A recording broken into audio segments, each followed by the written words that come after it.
hapo maji na kuna samaki inatoka hapo. Sasa inanisaidia. Caroline Agwanda and a women's association are reaping profits from the aquatic weed. For years, the weavers have used banana and sisal fibers to make their products. But now they're turning to hyacinth for its abundant supply. People are used to the things that they see every now and then when they were born. So it's good to come up with something unique. Like when I started using this, a lot of people were coming to ask, you mean hyacinth is usable? Caroline's group harvests an average of 1 sack twice a week. At this stage, their contribution to the problem seems like a drop in the lake. And what's happening here is not unusual, experts say. Worldwide, a staggering 90% of wastewater in developing countries is discharged untreated, polluting the world's rivers, lakes and seas. But efforts are underway in Uganda to reverse conditions. Many in smaller lakeshore communities, with support from UNDP, are turning human waste into fertilizer and making a profit. Composting manure, composting it and selling it, it has value. Ecological toilets, which help turn human waste into compost, are also being used. Something this woman, Florence Akello, a widow with 6 children, hopes may save the lives of her children. Since we got those new latrines, they haven't been sick, not even diarrhea. For generations, men and women in the East African region have fished in the waters of Lake Victoria for subsistence, the local market, and recently for export. The lake intersecting 3 of the East African countries, Uganda, Kenya, and Tanzania, the home of the world's largest freshwater fishery, with an estimated over 350 fish species. It provides the bulk of the conventional rains that support the largely rain-fed agriculture within the basin.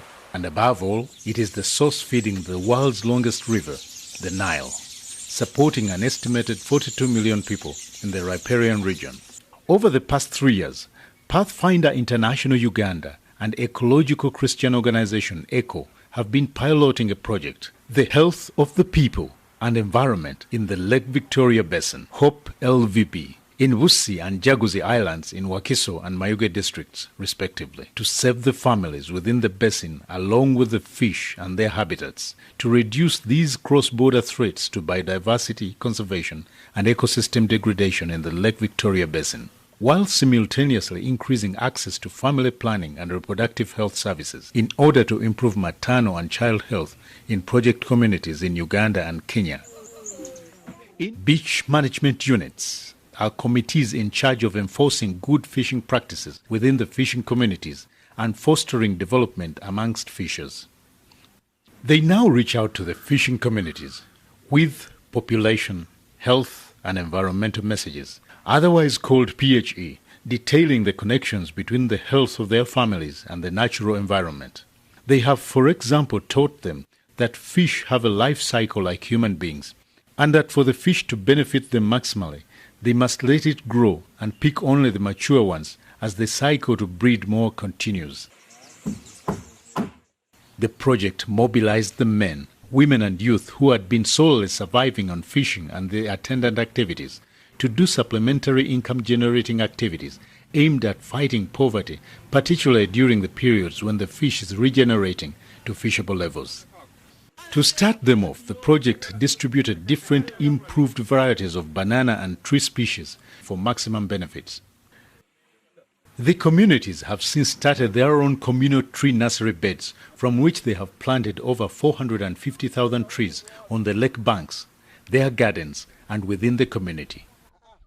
To date, they have been able to raise over 200,000 tree seedlings for sale, and part of the proceeds to buy a patrol boat to scout their protected fish breeding grounds and the lake in general, to flush out any illegal and overfishing activities within their area of jurisdiction. The project then bought for them a powerful engine that can easily race up against the defaulters, as they did on this occasion. Usually they ban the illegal gear in the presence of the community members as a deterrent to those who may still harbor the dirty plans of disrupting the breeding and growing cycle of the fish. It was the culmination of 5-year-long studies when 14 students and 2 teachers of the Dr. John Garang Memorial University in South Sudan went on an excursion that led them to major spots of research and environmental activities in neighboring Uganda and Kenya. First station of the journey was Lake Victoria. A sampling and demonstration tour with the Institute's research vessel Hamakop is a highlight of the students' visit to the Institute.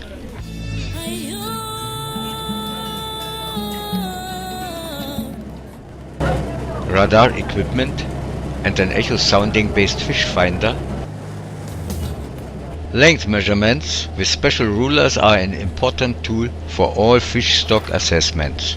The students get a first-hand tutorial on how to operate, read and interpret the ship's echo sounder and sonar equipment.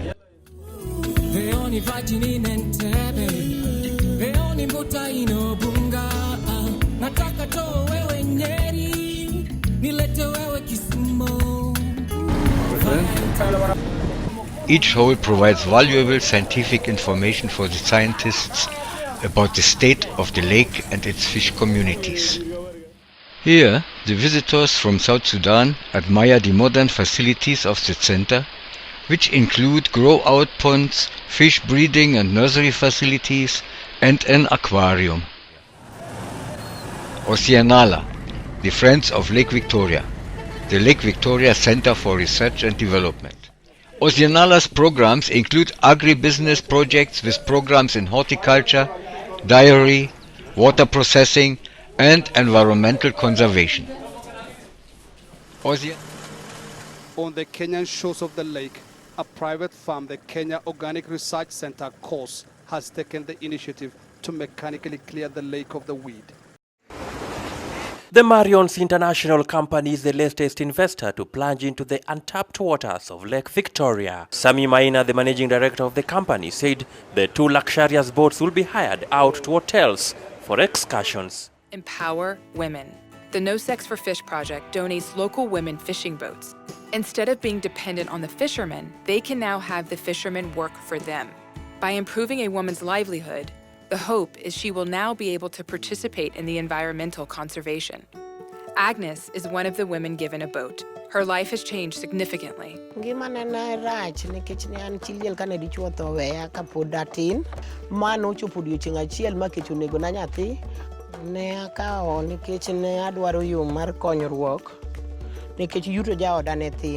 Does that mean that she had to have sex with a fisherman in order to get the fish? Yes.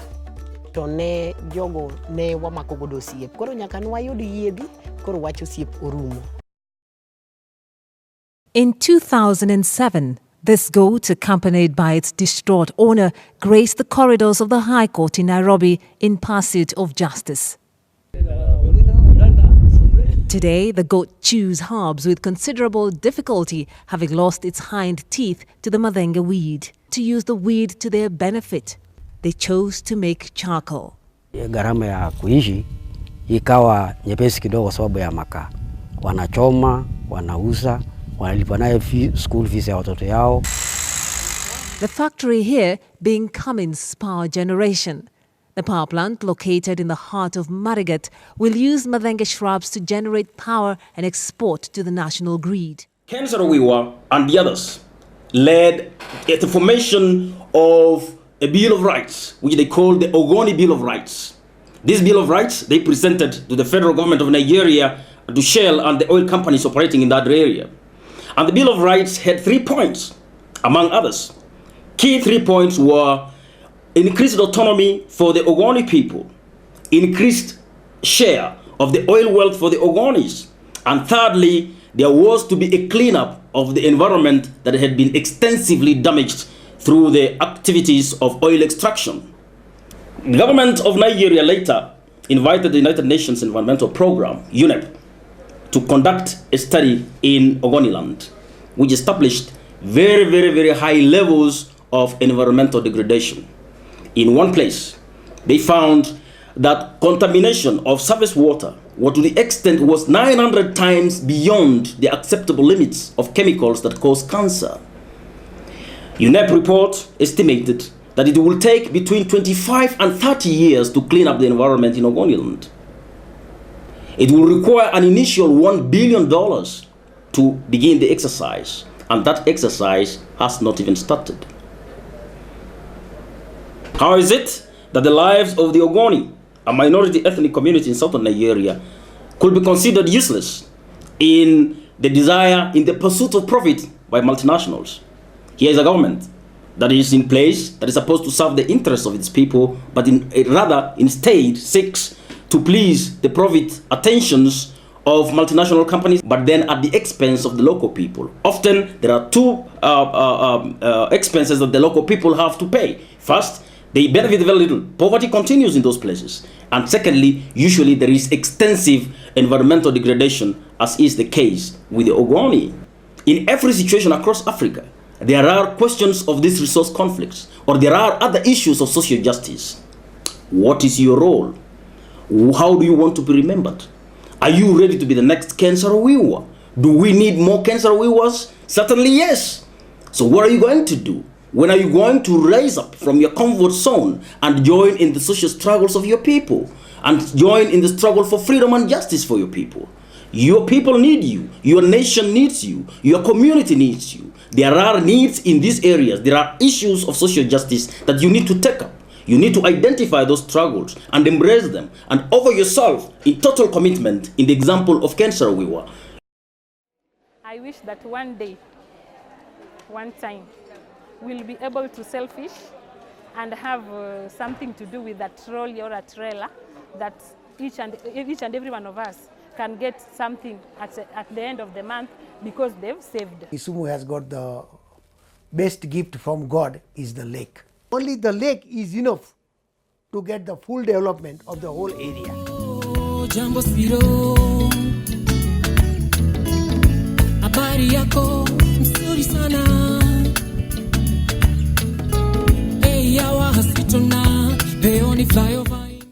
I just mentioned the lake is so important to the livelihood of the people that live around it.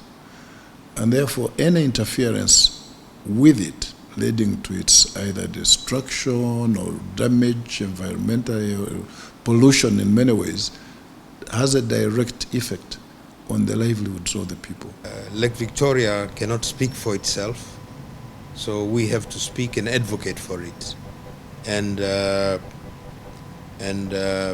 apart from being the largest freshwater lake in East Africa, it doesn't only serve the people who live around Lake Victoria, because the waters of Lake Victoria, for example, in Tanzania, are used up to Shinyanga.